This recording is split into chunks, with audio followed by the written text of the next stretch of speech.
Yemen के हौथीज ने इस बात का ऐलान कर दिया कि हमारा पहला मिसाइल इस्राइल पर आकर गिरा है। सही सुना आपने दोस्तों, अब इस जंग में एक नया मोड़ आ गया है, क्योंकि अब यहां पर दबाव सिर्फ हॉर्मूज की खाड़ी पर नहीं पड़ने वाला है।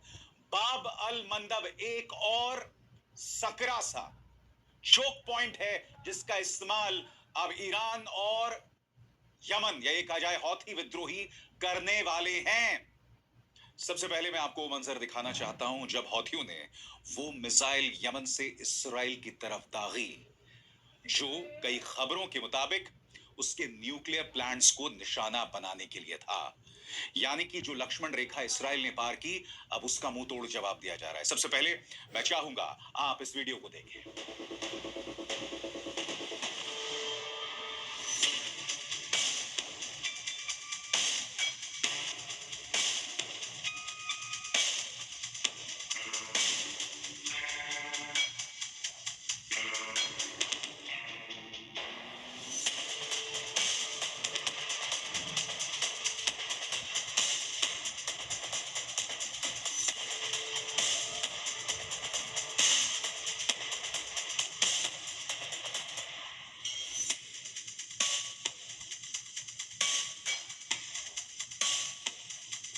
और मैं आपको बतलाना चाहता हूं दोस्तों, हौथियों के जो प्रवक्ता हैं उन्होंने औपचारिक तौर पर इस बात का ऐलान कर दिया कि अब हम इस युद्ध में घुस चुके हैं। इसराइल और अमेरिका की खैर नहीं। मैं आपसे बार बार कह रहा हूं, पहले से ही स्ट्रेट ऑफ हॉर्मूज पर दबाव है। अब बाब अल मंदब एक और जगह है जहां पर दबाव बढ़ने वाला है। सुनिए उनके प्रवक्ता क्या कह रहे हैं। The spokesman for Yemen's Houthis is speaking from Sana'a. We'll listen in. Of the Yemeni armed forces regarding the immediate intervention in support of the Islamic Republic of Iran and to the resistance fronts in Lebanon, Iraq, and Palestine, and within the current situation of the escalation and the ongoing attacks against our brothers in Lebanon and Iran and Iraq and Palestine.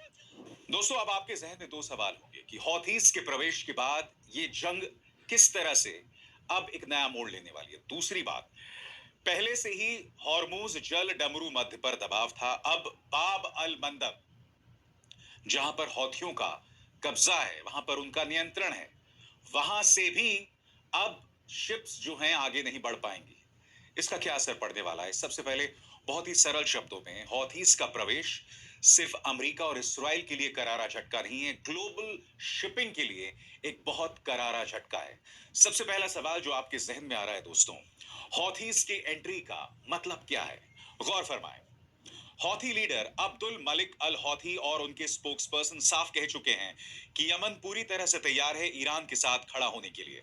उन्होंने कहा कि उनके हाथ trigger पर हैं और अगर escalation बढ़ती है तो वो बड़े अटैक्स फिर से शुरू कर सकते हैं। वो इस पूरे कॉन्फ्लिक्ट को Iran versus US Israel war का ही हिस्सा मान रहे हैं। इसका सीधा मतलब रेड सी शिपिंग रूट्स, ऑयल सप्लाई और शायद इसराइल पर भी दोबारा हमले हो सकते हैं। अब आपके जहन में एक सवाल आ रहा होगा दोस्तों कि हौथीज ने प्रवेश तो कर दिया है, मगर उनका फायर पावर क्या है, उनके हथियारों की ताकत क्या है? अब आपकी स्क्रीन पर वही बात मैं आपको सरल लफ्जों में समझा रहा हूं, गौर फरमाइए। नंबर एक, मिसाइल्स प्लस ड्रोन्स।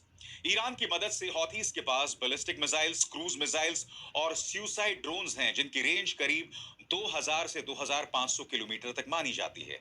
यानी ये रेड सी, गल्फ, मिडल ईस्ट और इसराइल तक हिट कर सकते हैं। इसके अलावा इनके पास एंटी शिप कैपेबिलिटी है। हौथीज दुनिया का पहला ग्रुप है जिसने एंटी शिप बैलिस्टिक मिसाइल को रियल कॉम्बैट में इस्तेमाल किया है। इसके अलावा उनके पास एंटी शिप क्रूज मिसाइल्स और स्वॉर्म ड्रोन्स हैं। आपके जहन में सवाल, इसका असर क्या होता है? क्या होता है इसका इंपैक्ट? तो गौर फरमाएं। शिप्स को रूट बदलना पड़ेगा सुएज अवॉइड करते हुए, इंश्योरेंस कॉस्ट बढ़ जाती है, ऑयल एंड फ्रेट प्राइसेस ऊपर जाते हैं, यूएस नेवी को लगातार डिफेंस मोड में रहना पड़ता है। और दोस्तों, ईरान जो ये जंग लड़ रहा है ना, इसमें सिर्फ हौथीज के प्रवेश की बात नहीं की जानी चाहिए। इस वक्त जो पूरा एक्सिस ऑफ रेजिस्टेंस है, जिसमें हिजबुल्ला भी शामिल है, वो भी लगातार इस्राएली सेना को तोड़ रहा है। इसके बाद एक्सिस ऑफ रेजिस्टेंस अपने आप में उससे हराना नामुमकिन हो जाएगा। और अब मैं आपको बताने वाला हूं आपके स्क्रीन पर एक्सिस ऑफ रेजिस्टेंस कैसे ईरान की मदद कर रहा है।